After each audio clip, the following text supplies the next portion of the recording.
Hey, how's it going guys? Phil here, and this is a review for the ClosetMaid 8-tier wall and door rack. You'll receive 6 25.5-inch metal standards, 4 tall basket racks, 4 short basket racks, 3 support rails, a pack of wall mounting hardware, and a pack of door mounting hardware. The 3 support rails can be used with any of the baskets, so you can store taller items in them. The parts list and assembly instructions are printed on the back of the box. For step 1, decide whether you'll be mounting the racks to a wall or the back of a door. I'll be doing the latter. For door mounting, I'll need the over-the-door hooks, 4 standard connectors, and the included short bolts and nylon lock nuts. I won't be using the toggle bolts.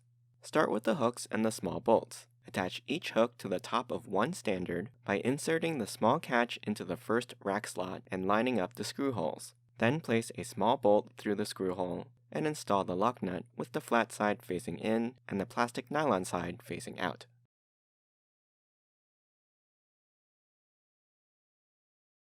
I found that it's easiest to hold the nut still with a pair of needle nose pliers and turn the bolt using a standard Phillips or electric screwdriver. You'll need to make 2 of these assemblies.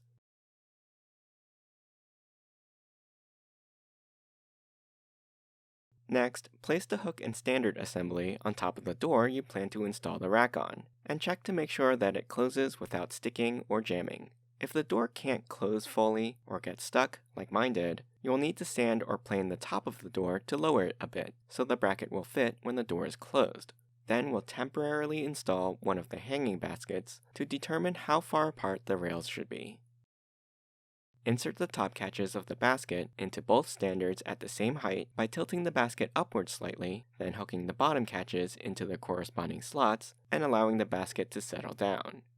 At the bottom of the first standard, hook a connector into the horizontal slot, then hang another standard through its top slot onto the same connector. Do this on both sides. On this section of standard, temporarily install another basket to ensure the width is correct. Now install the last set of standards in the same manner, hooking on the connectors first, then attaching the standard below. We'll install a basket in the lowest position to ensure that the width stays uniform across the entire rail. I've added a support bracket too, since I plan to put larger items on the bottom rack. To improve the stability of the rack and prevent the connectors from being accidentally knocked loose, I decided to add a loop of zip tie through and around each joint. The instructions recommend securing the assembly to the door using screws and anchors, as otherwise, as you'll hear, the rack bounces and swings away from the door anytime it is opened and closed.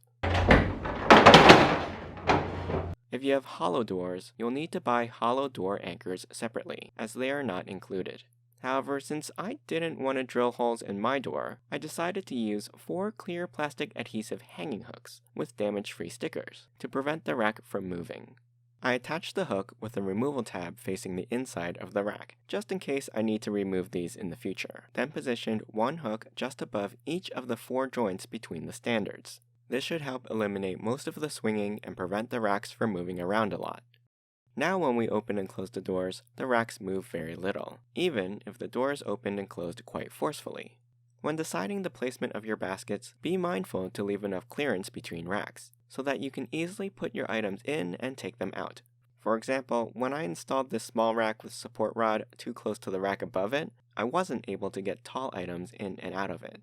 Moving the rack up even just 1 notch can alleviate this issue.